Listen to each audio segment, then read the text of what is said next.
we're going to get started in a few minutes, so I'd like to ask everyone to turn off their cell phones or any noise making devices.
is now in session.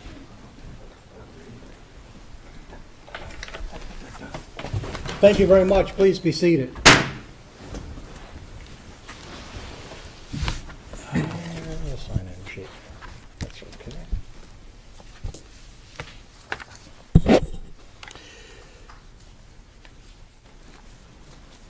Good morning. We are here in our cause number CR1 involving Chinito B. as the appellant and Valerie A. as the appellee. This is the time set for oral argument. Each side will have 20 minutes to argue. Appellant, if you would like to save time for rebuttal, we will allow you to manage the clock, which is at the podium. As you come forward, remember we are audio taping the argument. There's also a videotape of the argument so that we can review this as we are trying to resolve the issues before the court. We have read the briefs. We've conferenced this matter. We believe we understand the issue that's being raised by the father in this case with respect to the best interest. And with that in mind, counsel?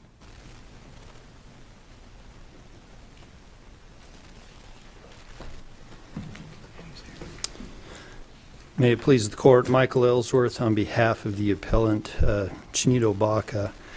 We appreciate the time that we have today on this issue. Those of us that practice in the area of juvenile law and specifically in the area of termination, we get a lot of, from the Court of Appeals, a lot of direction, or at least cases that come down in regards to grounds for termination.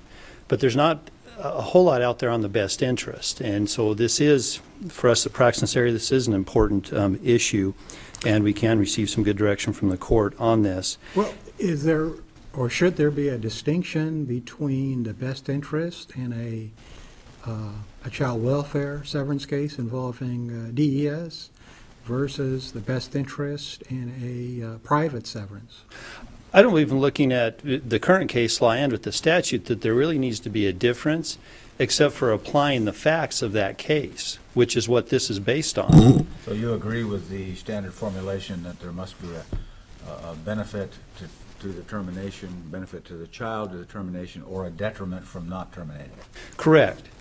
Yes, that there has to be an affirmative, there has to be a benefit or a detriment to this child. How would you have us amplify or build on that if we were going to do so? Well, if we look at the cases that were cited by the appellee and even some of our cases, all of those cases, as in my reply brief suggested, refer to where we had two parents that CPS had removed the child from both parents. In some cases, it was an issue of one parent's rights had already been terminated and the other parent's rights were being, or the child had been removed from both parents because of, I believe it's Audrey, that there had been a 34-year prison term for both parents because of abuse. In at least one or more ways, all of those cases are different from this one. And that's what we were suggesting is when CPS removes a child or children from both parents, and then we have the issue, because part of the benefit to the children is, one, the adoptability or adoption of those children. Two is the fact that they're in a placement and it would be detrimental to that child or children to be removed from that placement. That has nothing to do, at least the placement issue, has nothing to do with this case, because all of the witnesses testified that no matter what happens, termination or non-termination, nothing for this child will change in regards to his family relationship, in regards to his placement. Mother is very capable. That was not in dispute. The uncle, his testimony was, this is a wonderful child, that a sweet kid, great kid, little angel is how he described it, and there was no dispute about that. And that's one of, if we look at that aspect of it, if this child has been doing so well in the current environment that he's in, what benefit would there in terminating dad's rights? Or what detriment would there be in keeping dad's rights in this case? Because nothing would change, and he's doing wonderfully. There are no issues. Assume we agree with you that there may not be any difference, in the living arrangement, and that's not a benefit. Is there any benefit with regard to less uncertainty for the child? Well, and I think in many cases there could be. When you have uncertainty because of a past issue of maybe physical abuse, or some issue of where the father had a relationship and now there was abandonment type issues. But that's not the case here. One, there was no expert, and I'm not suggesting that in every case or that there has to be an expert testimony to say that there's going to be a benefit or detriment. But there was no expert testimony by a psychologist, a counselor, anything on the negative effect to this child by continuing the relationship. But it seems a little counterintuitive to me if you're suggesting that there'd previously been a relationship, assuming it wasn't an abusive relationship. And here, if there's really no relationship, you're saying there would be uncertainty if there had been a good relationship, and now the father's away for a period of time, and that would create uncertainty, but there's not uncertainty if there hadn't been any relationship. Again, with the assumption that there hadn't been an abusive relationship previously. Well, and there could be, and that's why and we know these cases is really by a case-by-case basis on that we have to look at the facts of this case and compared to another case where maybe there had been a relationship, now there's abandonment issues.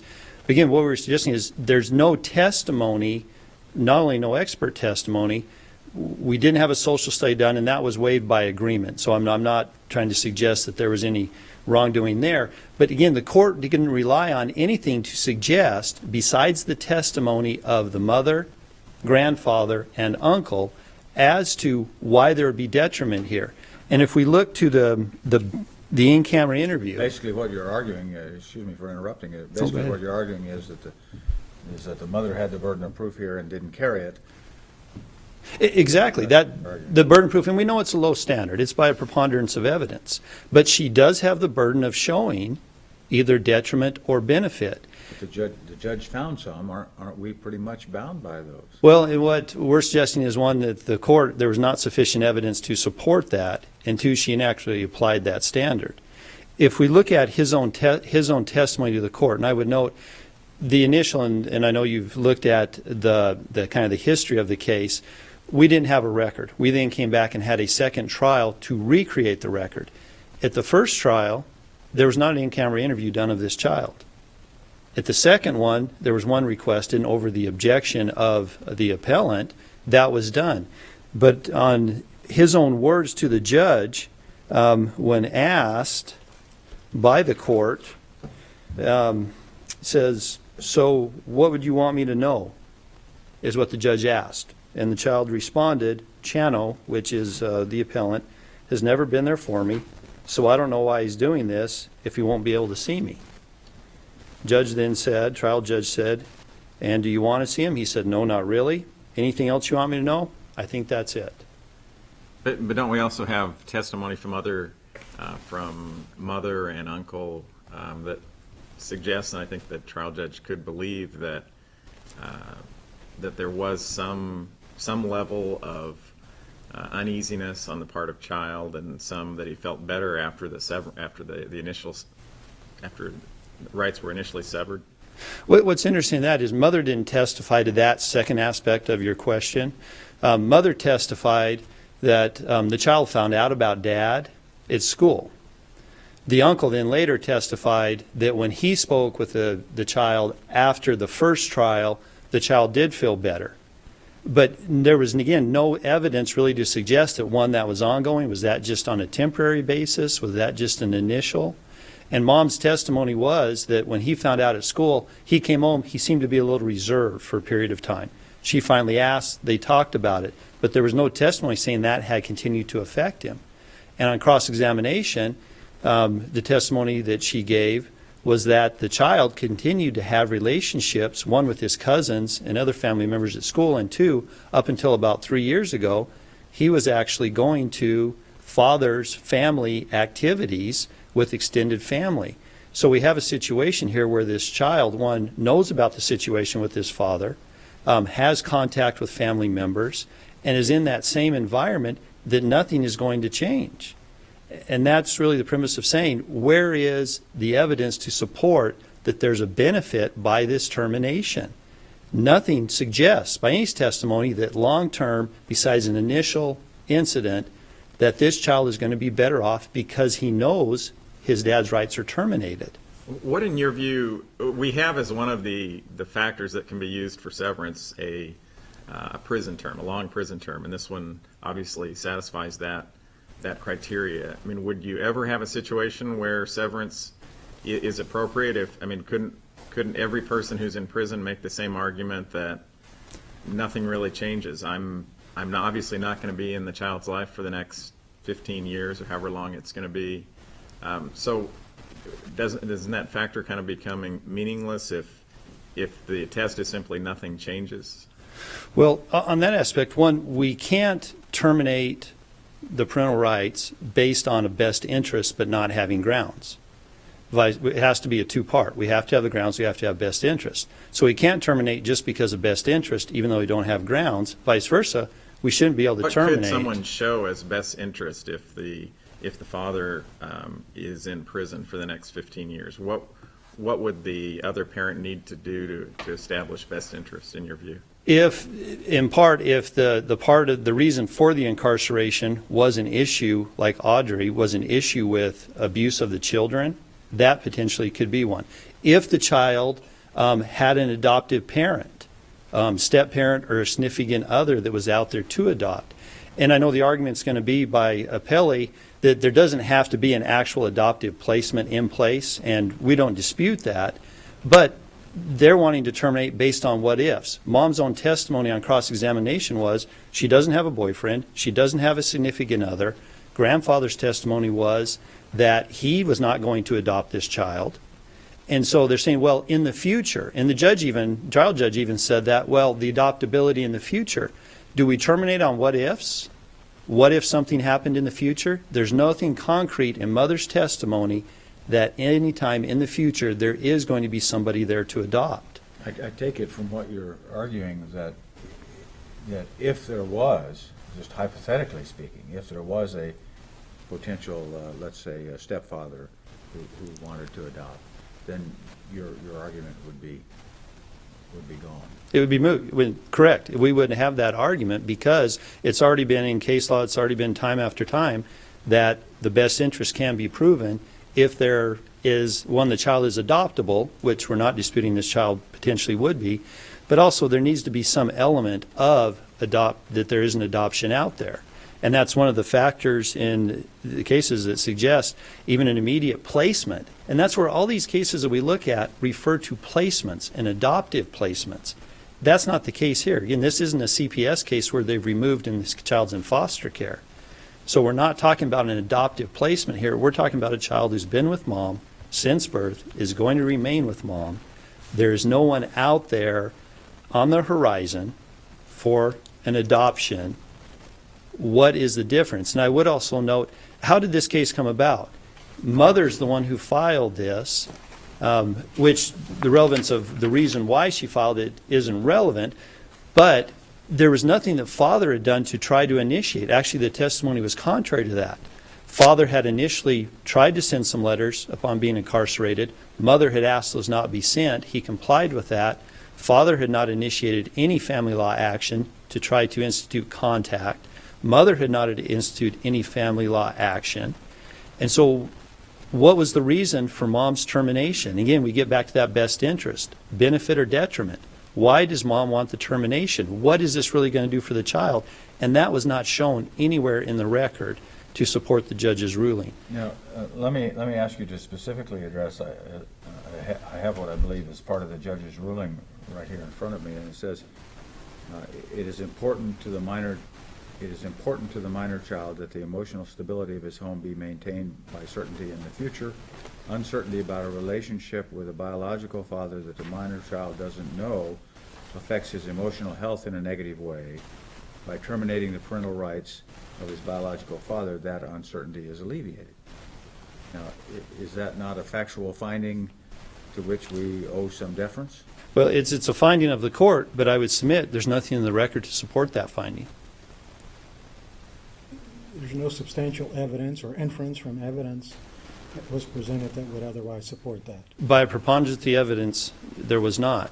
And I would note one of, in the court's ruling, one comment by the judge was, the judge did say, I do find in Adrian's best interest that the parental rights of Shinobaka be terminated. Obviously, I can't ignore the testimony of the grounds.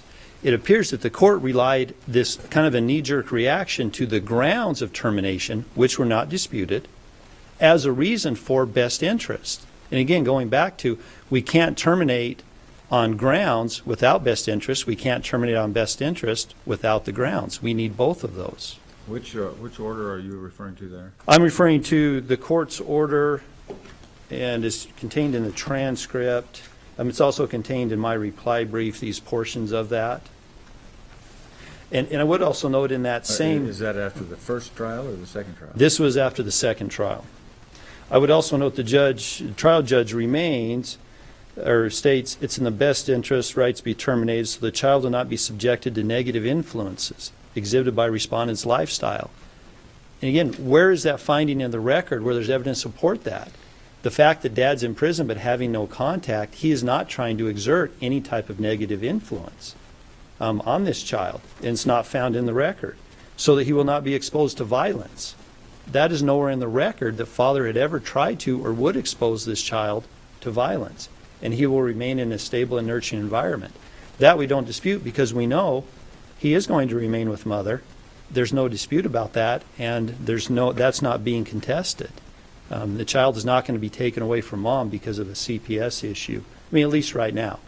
And we can always say, well, if, and that what if in the future that happens, then we would address that. But they're asking to terminate, again, on what ifs. I'd be glad to answer any more questions. If not, I'd like to save the remaining a little over 4 minutes for rebuttal. Thank you. Thank you. Good morning. Ron Wood on behalf of Adrian and Valerie. We're the appellee in the case. The court is required to take a look at the testimony and evidence that was presented at the trial, and clearly we had some issues with the first trial with the recording system, and I think we pretty much addressed those. But the evidence that was presented... Well, essentially, as I see it, this is really just a best interest. The grounds aren't in dispute. The grounds are not in dispute. So it's just, how is the severance in the child's best interest? The severance is in the child's best interest because, as the court found, there will be no negative influence. It will relieve some of the angst that the child expressed. I understand that when Adrian talked to the trial judge in camera, that he may not have been as articulate, perhaps, as the appellant would have wanted, but he did express, I believe, a level of angst about having, I don't know why Chano is doing this. There wasn't any follow-up question. We didn't ask him any questions, and that clearly wouldn't have been appropriate. But there was some level of concern there. That is borne out by the testimony of the mother and the grandfather and the uncle, that this is something that bothered him. And are you speaking to the question I asked Mr. Ellsworth as to what is in the record to support the judge's finding about uncertainty, the long thing I read a moment ago? Yes, sir. So you're saying that both Adrian's as well as his mother's and his grandfather's testimony actually supports the judge's finding? All support the judge's finding. And I guess the problem that I have is this. You're supposed to make a determination about whether or not the judge made the appropriate findings based on a preponderance of the evidence. In the trial in this case, Mr. Baca didn't present any evidence. And he didn't have the burden of proof, though, did he? He didn't have the burden of proof, but I think there's also an inference that can be drawn from the grounds. There are a couple of cases that were decided by this division and Division 2 that clearly indicate that the court is allowed to draw a negative inference, which then would support a finding of best interest, from the nature of the reason that the parental rights were terminated in the first place. Here you have a person who was convicted of first-degree murder and was sentenced to life in prison. That offense carries with it at least some indication that this is not an appropriate person to be a parent. The best interest analysis is done from the perspective of the child. Does it benefit the child at all to know that a court has stepped in and said, no, he's not your father? Does it change the fact that he may have to deal with people who believe that they're his cousins on the playground? No. Is it going to help him deal with the fact that there are rumors? No. But what it will do is it will give him some peace of mind that that person that he expresses reservation about having any kind of relationship with will ever come anywhere near him. I don't believe there is a difference between a state-sponsored severance and a private severance. If the court is supposed to look at the placement where the child is living, you can call it a placement in a DES case, but really the court is supposed to look at where the child is living. Are his needs being met? Absolutely. Is he adoptable? Even Mr. Baca testified that he was adoptable. But isn't there a difference, though, when in the case where someone's in foster care? It seems like all of the cases that, at least that I've looked at, that talk about adoptability are in the context of a child in foster care. And it's not just adoptability. The focus seems to be on stability and permanence. And there seems to be a difference in stability and permanence when you're already with one of your parents and there's no suggestion that the relationship would change in any way. I think it's only a difference in terminology. I mean, in a foster care placement, they've removed the child and they have to find a place to put the child so the child will begin to bond and feel comfortable. Here, the state didn't have to do that. Valerie decided that the time had come that she needed to step forward, file. But isn't there an affirmative benefit to removing someone from a temporary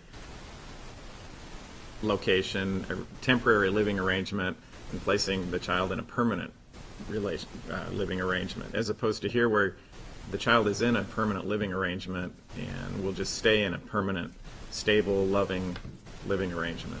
There may be a benefit to moving a child from a temporary relationship to a permanent relationship, but I think the court's finding in this case merely recognizes the facts that we presented, that he is in a stable, permanent relationship already. That transfer was not one of the issues in the case. But the point seems to be that there would be a difference. It would make a difference in a case where the child is in foster care, that there will be a benefit to the child. Whereas in this case, or in cases, in any private severance case where the child is already living with one of the parents, there's not necessarily that same benefit because there's already the permanence and stability in place. And there may not be the same benefit, but that's not to say that there's not a benefit as a result of the stability that the court found in his life based on the testimony and evidence that we presented. But the benefit you're talking about is really just the flip side of the detriment of uncertainty and angst, I think was one of the words you used. I did. But I think what Judge Catani's asking about, or at least what I thought he was asking about, is what is the benefit of being declared adoptable when there's no adoption foreseen at the moment? If that's the key, why don't we wait? Actually, I asked you two questions there. Right. Why don't we truncate that, cut off the second one? What's the benefit to being declared adoptable under these circumstances? This is not a proceeding that he would have to go through when he was 14 or 15. There isn't any. Gets it out of the way, so it There isn't any, later. and there isn't any requirement in any of the cases that there has to be a placement waiting in the wings. True. I mean, when Valerie testified, she was very honest. She said, well, no, I haven't really picked out a life mate. I haven't really chosen someone, but I hope to find that person, which is not an unreasonable hope, Sure. and have him adopted. I'm confronted with a circumstance where if we wait, and this proceeding is filed when Mr. Wright comes along and there is an attempt to sever, that he's getting letters from prison from Mr. Baca. You have any idea why I'm here? You better leave my kid alone. There's going to be a problem. So that issue is completely off the table. In all of the cases that I looked at where the Court of Appeals found grounds, or where the trial court found grounds for severance, and the Court of Appeals reversed on best interest, there was always a positive relationship to begin with between the child and the party that was to be severed. There's evidence that's presented by experts and by DES workers that yes, they can continue to have a relationship, yes, everything. they can continue to bond, he can communicate, the child would be harmed if this is severed. In this case, the evidence that we presented is the only evidence that was presented to the court. Mr. Baca didn't present anything. He just said, it's your burden of proof, it's your burden of proof, it's your burden of proof. I think he did present, I mean, he testified. And he did indicate that he wasn't intending to interfere. I think there is he did present some evidence. He also filed a pleading at the beginning when he was representing himself that indicated that it was his full intention to establish a relationship with the child, that it was his full intention to write him letters, and that he could be a role model, and he could be all of those things. Those were part of the initial pleadings that were filed before Mr. Ellsworth was appointed in the case. And so while he may have testified at that point in time after the first trial, where he indicated that, no, I'm not really interested in having a relationship. I'm only contesting this severance because you don't just give up your rights to your son. That was his reason for contesting it in the first place.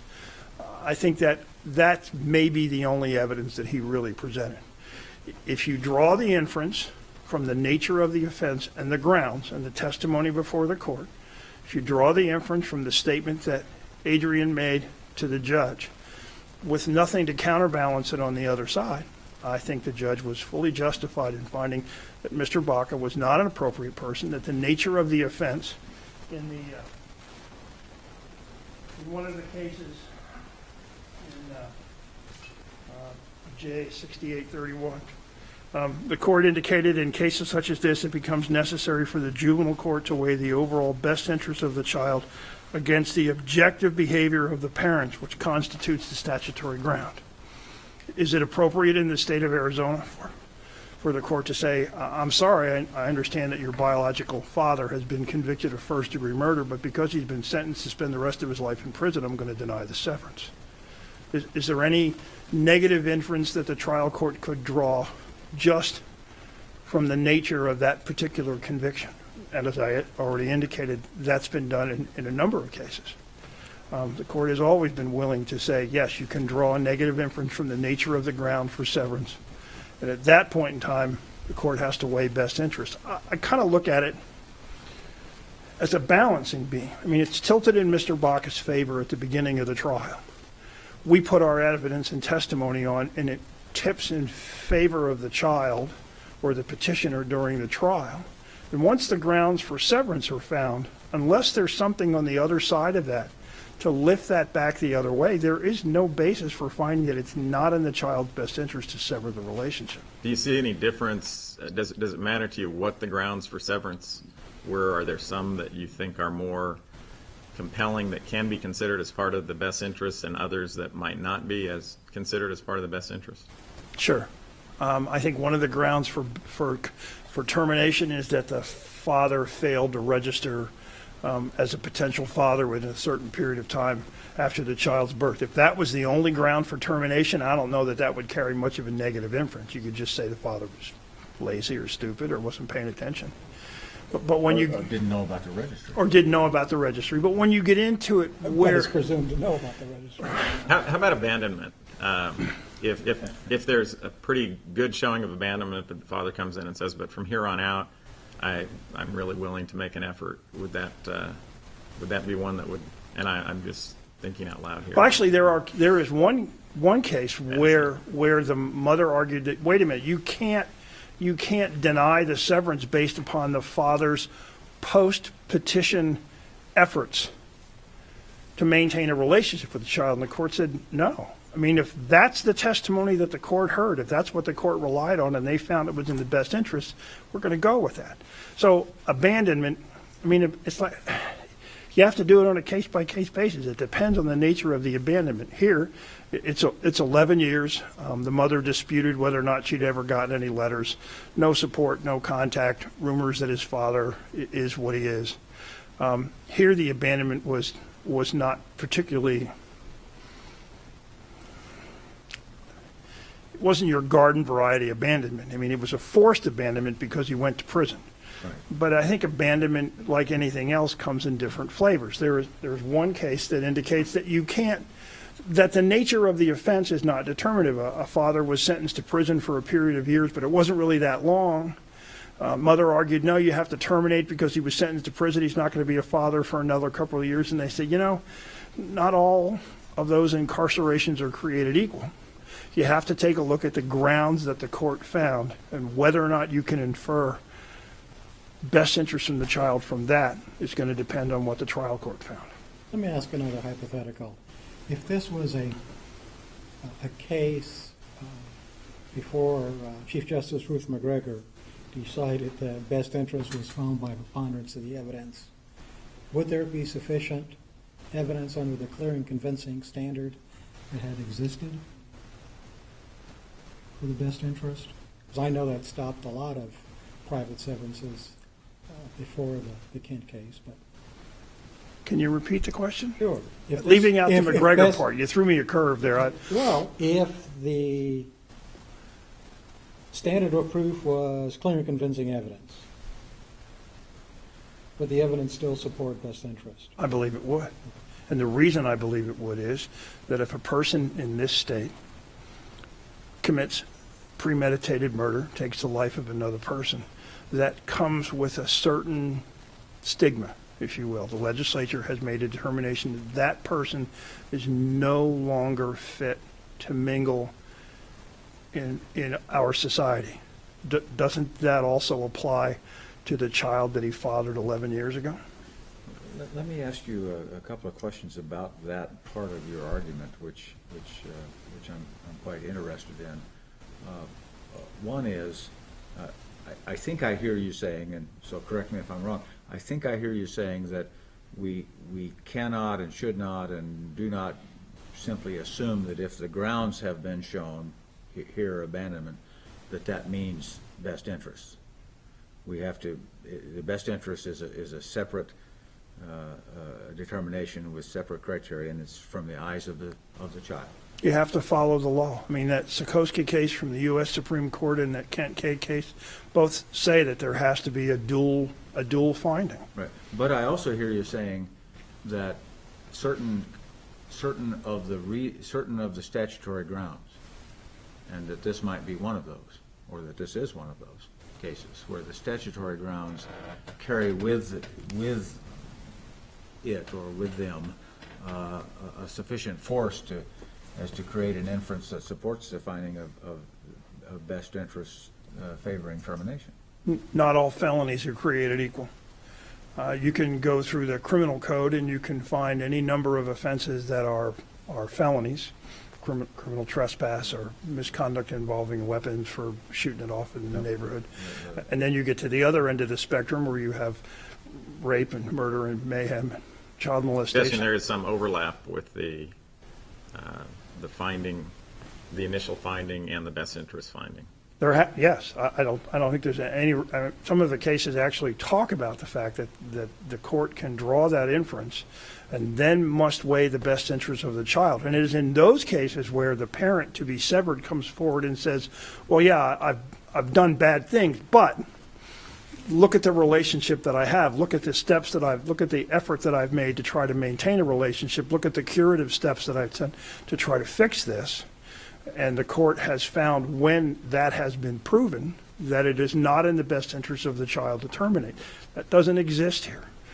We have a person who insists on doing this because, well, just because this is what he thinks he should do. Not because he has a relationship, not because he's ever tried, not because he's ever done anything.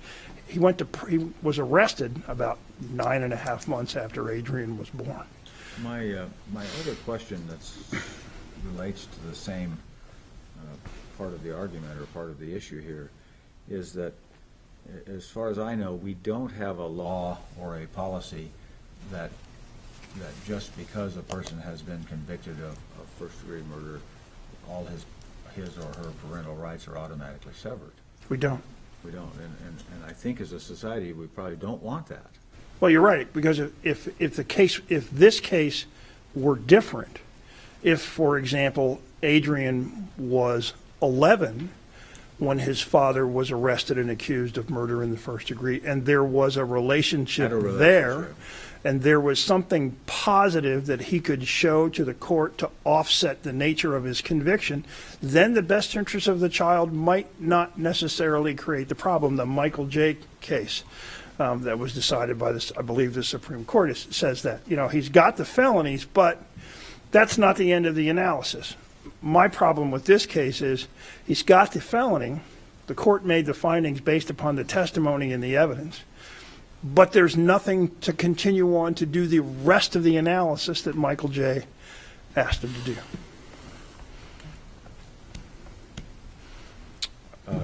Let me ask one other question, since we have just a moment. You mentioned that you looked through a lot of cases, and I certainly appreciate that. Did you find any that were actually pretty close to this one, or is this one kind of different in terms of the reported cases that we have out there? There aren't many reported cases with regard to private severances. Right. They tend to be complicated and expensive. It's not easy for a person in Valerie's situation, unless you can find a lawyer who'll do it for cheap, to actually litigate the petition. And so I think most of those are state cases, and there has to be some reason for the state to be involved in the first place. I guess if Valerie had gone to the state and said, I was 17 and when I got pregnant he committed offense against me, would the state have stepped in and done the termination 10 years ago? I don't know. But I think the statute is what the statute is, and I think the private litigants should be able to rely on that as much as the state. They don't have the same resources. So maybe the court will have an opportunity to put some clarity on that and make a determination whether or not that should be the case. But it's a bit more complicated. It's a bit more complicated for a private litigant to do a severance than it is for a private litigant to collect child support. And maybe it should be. But access to the courts, we talked a little bit earlier about the registry. What if he didn't know about the registry? And Judge Portley indicated, well, you're supposed to know about it. It's in the statute. Well, I'm not sure that that's necessarily plays out in the trenches. But I think It's the presumption and it's the fiction that we all presume, like we all presume all of the laws in the blue books, though reality may be a little different. yes, sir. Thank Thank you very you. much. Mr. Ellsworth. If I may, ARS 8533, one of the grounds for termination, and it's subsection B4, talks about that a parent deprived of civil liberties due to conviction of a felony if the felony of which the parent was convicted is of such nature as to prove unfitness of that parent to have future custody control, including, and I say it's not limited to these, but it does include these, and then enumerates some, such as murder of another child of the parent, manslaughter of another child of the parent, aiding, abetting, attempting, conspiracy, soliciting, committing murder or manslaughter of another child of a parent. So to say that the nature of this offense should be taken and looked at, are there circumstances where potentially murder would actually say that that is a good parent? For example, Well, under at least the B4, doesn't that just really fast track a severance? I think it does on those certain ones. On those ones, Yes. that severance is fast track, But and we wouldn't even probably be here. No. But are you saying that because the legislature didn't include anything,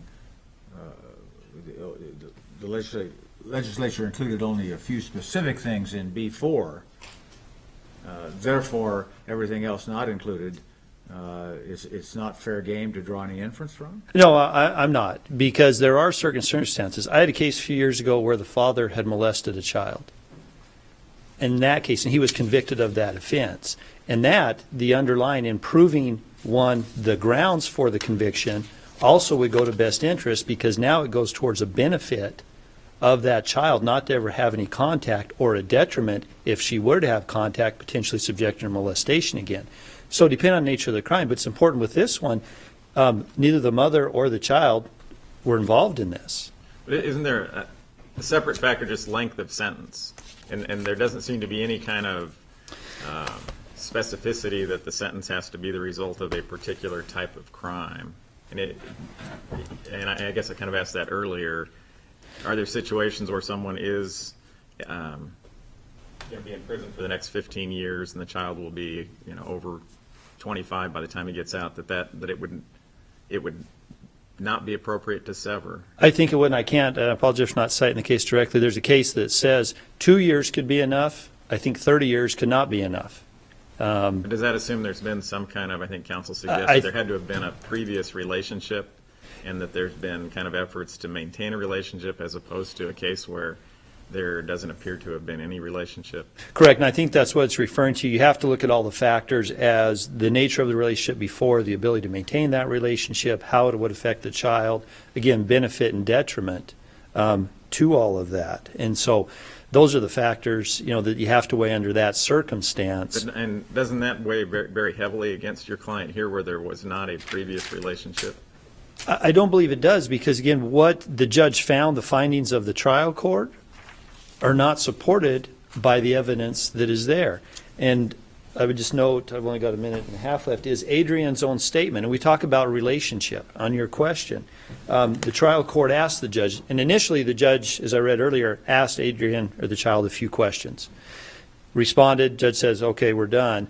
The guardian ad litem stepped in and said, oh, well, judge, here's what I've observed. Here's what I think that it should happen. The judge then came back and asked Adrian, this is on page 15, it says, so if you had a relationship with Chano, how would you feel about that?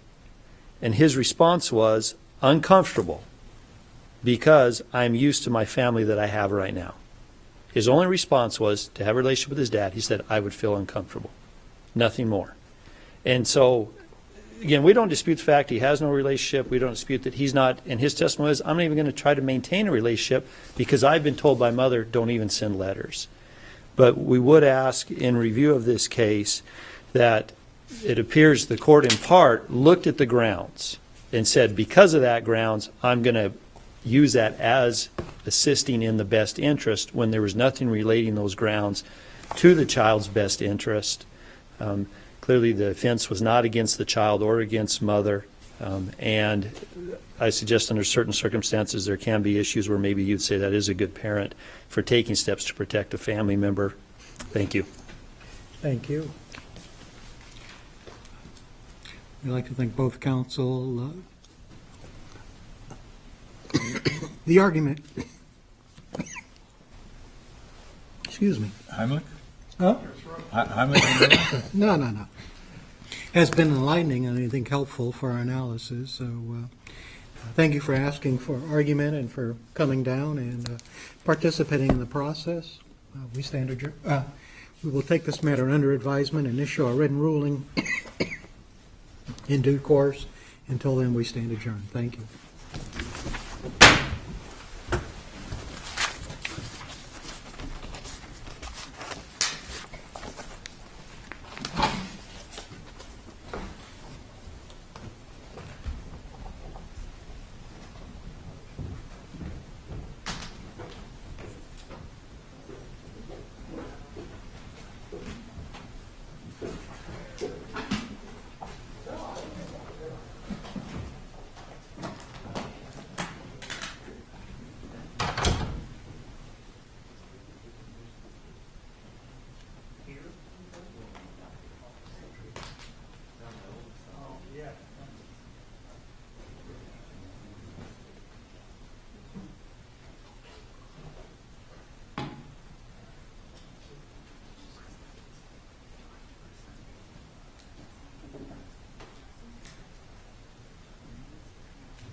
pretty busy down here all the time.